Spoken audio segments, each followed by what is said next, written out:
Hello students, स्वागत है आपका मेरे यूट्यूब चैनल पर।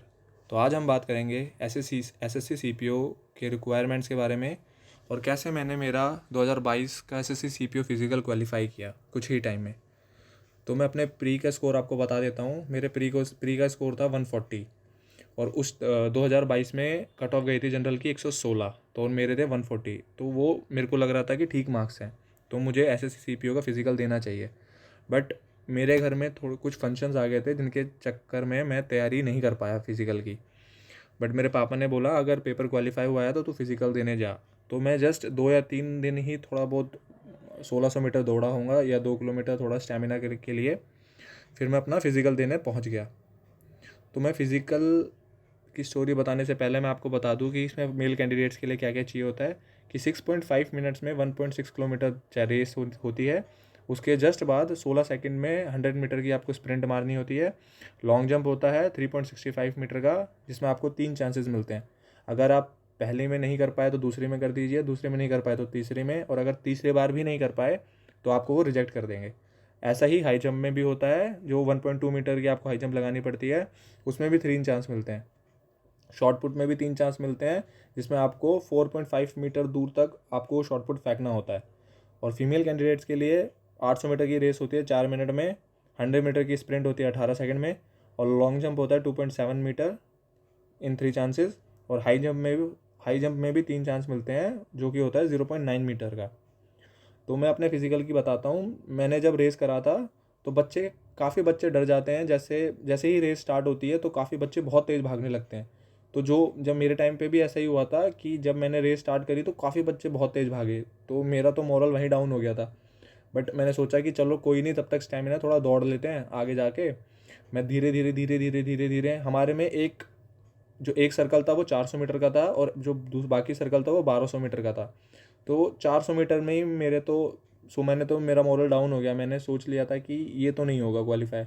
बट मैंने सोचा चलो कोई नहीं, थोड़ा आगे तक दौड़ लेते हैं। मैं दौड़ता गया।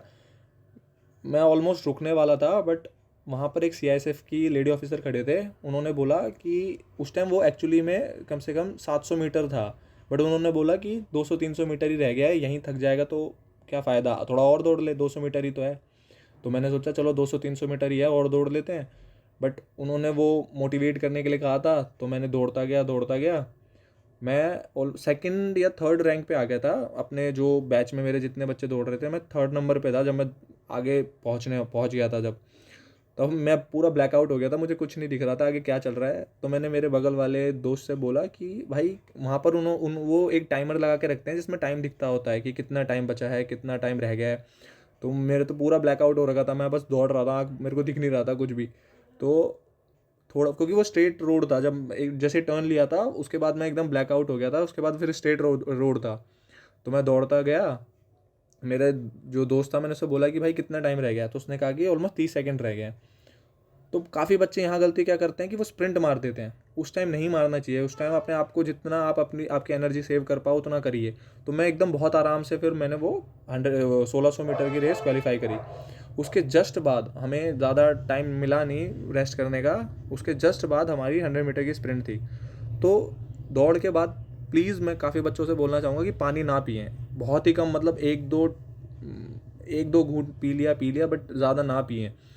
उसके लिए आप अपने साथ अंगूर लेके जाइए और संतरे लेके जाइए। बस ये सब खाएं, केले वेले ना खाएं दौड़ के बाद, सिर्फ अंगूर और संतरे वंतरे खाएं जिसमें थोड़ा बहुत लिक्विड होता है। और हल्का सा पानी पी लें, ज़्यादा नहीं। फिर आराम से अपना थोड़ा पैर को मसाज करें वहीं पर। उसके बाद हमारी हुई थी 100 मीटर की स्प्रिंट। वो मैंने काफ़ी आसानी से क्वालिफाई कर लिया था, उसमें मैं सबसे आगे था। उसके बाद हुआ था हमारा लॉन्ग जंप।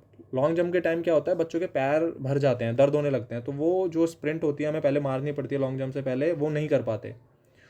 तो उस टाइम हमारी लॉन्ग जंप हुई थी, तो वो मैंने पहले चांस में ही क्वालिफाई कर लिया। उसमें कोई इशू नहीं हुआ मेरे को। काफ़ी बच्चों को उनमें इशू आता है क्योंकि हमारे पैर भर जाते हैं, तो वो बंदा दौड़ नहीं पाता पीछे से आके, जैसे दौड़ के आगे हाई जंप मारनी है, लॉन्ग जंप मारनी है, तो वो कर नहीं पाता।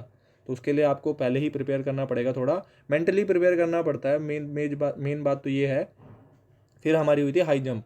उसमें मैं फर्स्ट चांस फेल हो गया था, सेकंड चांस फेल हो गया था, थर्ड चांस में मैं क्वालिफाई कर पाया था। फिर उसके बाद हुआ था हमारा शॉर्ट पुट। शॉर्ट पुट तो ऑलमोस्ट सभी बच्चे क्वालिफाई कर लेते हैं। बस वहाँ एक चीज़ से रखिए कि गिरना नहीं है, इंजरी नहीं करवानी है, कुछ भी हो जाएगा। बस मेंटली आप स्ट्रांग रखिए, आप ये करिए कि यार कुछ नहीं है, हो जाएगा। और बच्चे कर रहे हैं, क्योंकि बाकी बच्चे आपको मोटिवेट करेंगे, वो आपके लिए क्लैपिंग करेंगे, आपका नाम चिल्लाएंगे। तो बस आपको अपना मेंटली स्ट्रांग होना है कि यार मैं कर दूंगा, मेरे से हो जाएगा। बस ऐसे करके अपने दिमाग में रखिए ये चीज़। मैंने भी ऐसे ही करा था। मेरा जब ये हाई जंप में थर्ड चांस रहा था तो मेरे को लगा कि अब नहीं होगा, फिर भी मैंने सोचा कि लास्ट टाइम अच्छे से अटैम्प्ट करता हूँ। तो मैंने आंख बंद करके मैं कूद गया, तो और वो मेरा हो गया क्वालिफाई। फिर उसके बाद ये हम सब चीज़ क्वालिफाई होने के बाद हमारे जैसे 50 बच्चों का बैच था, तो कम से कम 10-15 बच्चे फेल हो चुके थे, वो नहीं कर पाए। कुछ रेस में रह गए, कुछ स्प्रिंट में रह गए, कुछ हाई जंप लॉन्ग जंप में रह गए। शॉर्ट पुट में तो मुझे नहीं लगता कोई रहा था, बट ऑलमोस्ट सब 10 से 15 बच्चे फेल हुए थे, बाकी सब पास हो गए थे। फिजिकल के बाद उन्होंने हमारा हाइट और चेस्ट मेजरमेंट किया। हाइट में एक लड़का था जिसके एग्जैक्ट, जो वो बता रहा था कि मेरे एग्जैक्ट 170 सेंटीमीटर है, तो वहाँ पर हमारा सबका 1-1 2-2 सेंटीमीटर कम ही बता रहे थे। वो उनका पता नहीं अलग ही मेज़र करने का इंस्ट्रूमेंट था, तो उसमें वो बता रहा था कि मेरे 170 सेंटीमीटर है, बट उसकी 169 लिख के उसे रिजेक्ट कर दिया गया। तो आप इस चीज़ का एकदम ध्यान रखिए, जो एकदम बॉर्डर पे है जिसकी हाइट, वो थोड़ा ध्यान रख के जाएँ कि आपकी एग्जैक्ट हाइट हो, नहीं तो कोई फ़ायदा नहीं है इतनी सब मेहनत करने का। क्योंकि वहाँ काफ़ी बच्चों को निकाल दिया था हाइट और चेस्ट में फिर उन्होंने बोला था कि 5 सेंटीमीटर आपको फुलानी है। तो चेस्ट में तो बहुत ही कम बच्चे रहे थे, थोड़े बहुत हाइट में ही रहे थे। बस ऐसा ही कुछ मेरा फिजिकल हुआ था। तो ये बस दिमाग का खेल है। आप अपने आप को स्ट्रांग रखिए, मेंटली स्ट्रांग रखिए। स्टार्टिंग में बच्चे जब आप 1600 मीटर की आप रेस करोगे, तो बच्चे बहुत तेज़ भागेंगे। बस उनको देखना नहीं, उनको दौड़ने देना, क्योंकि वो स्टार्टिंग में दौड़ते हैं, फिर वो रुक जाते हैं, वहीं थक जाते हैं। आप आराम से दौड़िए, कोई इशू नहीं है, कोई साथी पकड़ लीजिए। बस अपने दिमाग में ये रखिए कि मैं अभी इसको पकड़ना है। जब उस लड़के तक आ जाओ, तो जो उसके आगे वाला लड़का है उस तक सोचो कि बस इस तक पहुंच जाता हूँ, फिर इसके साथ साथ दौड़ूंगा।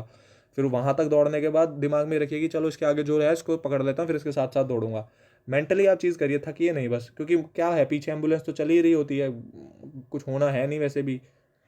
बस यही है, दिमाग से खेलिए और फिजिकल आपका क्वालिफाई हो जाएगा। Thank you.